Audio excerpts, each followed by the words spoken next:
மகள் சீரியல்ல அடுத்து வர எபிசோட்ல என்ன மாதிரியான ட்விஸ்ட் எல்லாம் இருக்க போகுதுங்கிறத இந்த வீடியோவுல பார்க்கலாம்.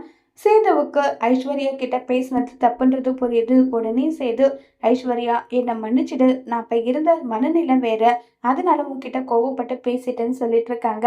இருக்கட்டும் அம்மா, இதுல என்ன இருக்கு விடுங்கன்னு சொல்லிட்டு ஐஸ்வர்யா வந்து சொல்லிடுறாங்க. இப்ப அடுத்த நாள் நம்ம சேது குடும்பத்தோட சென்னையில இருந்து வராங்க. சென்னையில இருந்து வந்ததும் வராததுமா ஓடி போயிட்டு அழுகிற, குஞ்சிட்டு அழுகிற, 2 3 நாள் உன்னை பார்க்காம மனசுக்கு ஒரு மாதிரி ஆயிடுச்சுடா நல்லா சொல்லி பேசிட்டு கொஞ்சிக்கிட்டு இருக்காங்க. உடனே எல்லாருக்கும் ஒரு மாதிரி பதட்டமாகுது. ஏன்னா ஈஸ்வரிக்கு முக்கியமா பதட்டமாகுது. இந்த விஷயத்த பத்தி யாரும் எதுவும் பேசாம இருக்காங்களேன்னு சொல்லிட்டு உடனே சாவித்ரி வந்து, மதினி நீங்க மட்டும் சண்டை போட்டு அழகுறீங்க தூக்கிட்டு வராம இருந்திருந்தா சேது கூட மீனாட்சி அங்க இருந்திருப்பா. சேதுக்கும் குழந்தைங்களை பிரிஞ்ச ஏக்கம் வராம இருந்திருக்கும். இப்படியெல்லாம் நீங்க பண்ணிட்டீங்களேன்னு சொன்னதும் உடனே ஈஸ்வரி, என்ன அத்தாச்சி போட்டு கொடுக்குறீங்களா, இப்ப உங்களுக்கு நிம்மதியா சந்தோஷமான்னு சொல்லிட்டு 2 பேரும் மாறி மாறி அடிச்சுக்கிட்டதும் உடனே ராஜாங்கம் ஈஸ்வரி கண்டபடி திட்டுறாங்க. என்ன நினைச்சிட்டு இப்படி பண்ணிட்டு இருக்க, ஏன் இப்படி பண்ணன்னு சொல்லிட்டு ராஜாங்கம் திட்டுறாங்க. உடனே ஈஸ்வரி, நம்ம குடும்ப கௌரவத்துக்காக ஒரு விஷயம் பண்ணமாமா, கடைசியில் அது இப்படி ஒரு தப்பா போயிடுச்சுன்னு சொல்லிட்டு இருக்காங்க. என்னது தப்பா என்ன போயிடுச்சு, குடும்ப கௌரவத்துக்காக என்ன பண்ற, குழந்தைய இப்படி தெரியாம தூக்கிட்டு வர்றதுதான் குடும்ப கௌரவமா, இனிமே இப்படி பண்ண நடக்கிறதே வேறுன்னு சொல்லி ரொம்பவே கோவப்பட்டு திட்டுறாங்க. உடனே ஈஸ்வரி, இந்த மாதிரி 1008 விஷயத்த பார்த்திருப்பேன், இதெல்லாம் எனக்கு ஒரு விஷயமா, நான் அப்படிதான் பண்ணுவேன்னு சொல்லிட்டு ஈஸ்வரி முடிவு எடுக்கிறாங்க. அடுத்ததான் நம்ம ஐஸ்வர்யாவை காட்டுறாங்க. ஈஸ்வரி சித்ரா 2 பேருக்குமே சென்னையில இருந்து திங்ஸ் வாங்கிட்டு வந்தேன்னு சொல்லிட்டு கொடுக்குறாங்க.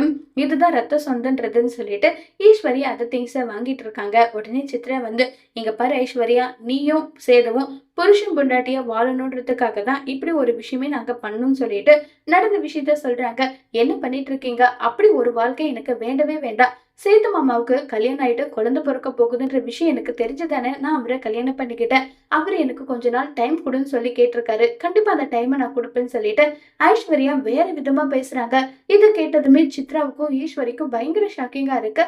உடனே ஈஸ்வரி யோசிக்கவும் ஆரம்பிக்கிறாங்க. இப்ப அடுத்த நாள் வந்து பாத்தீங்கன்னா நம்ம தமிழ் வந்து குழந்தைக்கு திஷ்டி பொட்டெல்லாம் வச்சுட்டு இருக்காங்க. அப்ப அம்மாச்சி வந்து, தமிழ் காலேஜ் முடிச்சதும் நாளைக்கு கோவிலுக்கு போயிட்டு வந்துடலாமா, என்னாச்சு அம்மாச்சின்னு சொல்லி கேக்குறாங்க. இன்னையோட குழந்தை பிறந்து 30 நாள் ஆகுது, 30வது நாள் குழந்தைக்கு நம்ம பூஜை பண்ணுவோமே, அது உனக்கு மறந்துருச்சான்னு சொல்லி கேக்குறாங்க. ஆமா அம்மாச்சி, அப்படின்னா நாளைக்கே போயிட்டு வந்துடலான்னு சொல்லிட்டு தமிழ் சொல்றாங்க. இதை கேட்டு ரொம்ப சந்தோஷப்படுறாங்க. அடுத்ததா சேதுவா வர சொல்றாங்க. சேது எல்லாம் வந்ததும், அப்பா என்ன விஷயம்ப்பா சொல்லுங்கன்னு சொல்றாங்க. டேய், குழந்தை பிறந்து இன்னையோட 30 நாள் ஆக போகுதுடா, நாளைக்கு குலதெய்வ கோவிலுக்கு போயிட்டு வந்துடலாமான்னு சொல்றாங்க. இது கேட்டது சேதுக்கு பயங்கர சந்தோஷமா இருக்கு. குழந்தை இப்பதான் பிறந்த மாதிரி இருக்கு, அதுக்குள்ளேயும் 30 நாள் ஆயிடுச்சான்னு சொல்லிட்டு சேதுக்கு ரொம்பவே எக்ஸைட்டிங்கா இருக்கு. உடனே ஈஸ்வரி, இந்த சந்தில சாக்க விட்டுடலாமான்னு சொல்லி யோசிச்சுட்டு, ஐஸ்வர்யா வாழ்த்துக்கள், சேதுவோட குழந்தை பிறந்து 30 நாள் ஆகுதோ அதேபடி தானே உனக்கு கல்யாணம் ஆயிட்டு 1 மாசம் ஆகுது, அதனால வாழ்த்துக்கள் சொல்லிட்டு எல்லாம் இருக்காங்க. இதை கேட்டதும் உடனே ஐஸ்வர்யாவுக்கு ரொம்ப தேங்க்ஸ்ன்னு சொல்லிட்டு இருக்காங்க. சேது வாழ்த்து சொல்லு சேது ஐஸ்வர்யாக்குன்னு சொல்லிட்டு பயங்கரமா சேதுவை வந்து இம்ப்ரெஸ் பண்ணணும்னு சொல்லிட்டு ஏதேதோ பண்றாங்க ஈஸ்வரி.